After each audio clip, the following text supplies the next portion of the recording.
ekituufu kiri nti mbasekeredde kubanga buli nsi erina obuwangwa bwayo. Amazina kye kimu kukiraga obuwangwa era bw'ogalaba bw'oti otegeerawo nti gano amazina g'eno waffe mu Buganda.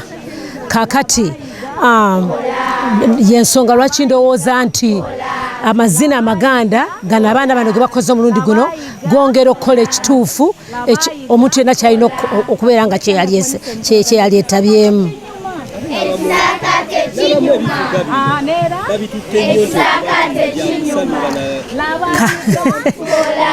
Kakati era nabwo butamanya nti ensi competition gye tuliko ebivuga byaffe eby'abaddugavu okuyingira mu by'abazungu. Senga tukwata wano bambi sorry bambi musoke mulindeko ffe tumale endowooza.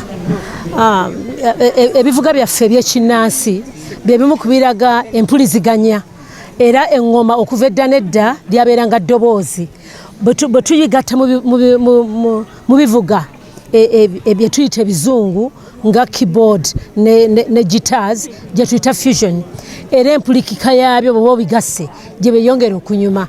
N'olwekyo nkakasa bulungi nnyo nti music agenda okujja mu maaso awo agenda kusinga kubeera music alimu fusion ngaddira ebivuga ebyekinnansi abigatta n'ebivuga bye tuyita ebizungu.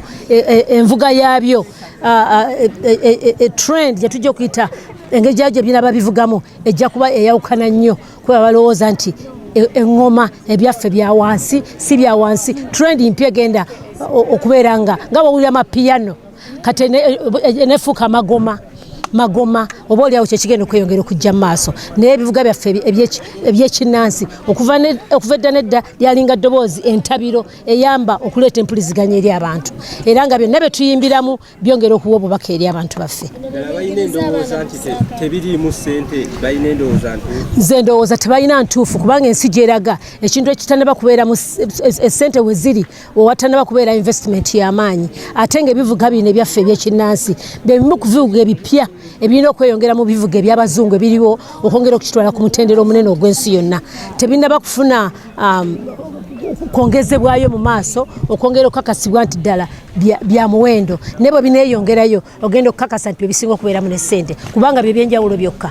Ebirala byonna bikolewo ebiri naye omuntu akuba eŋŋoma akuba engalabi oba amadinda oba adungu tosobola kubeera nga tokolagana naye. Ye music ajja okubeera omupya oba oliawo mu nsi ekigenda okujja kaakano. Erinnya Joanitah Kawalya muganga ndabagunjiza ekisakate kya maama Nabagereka.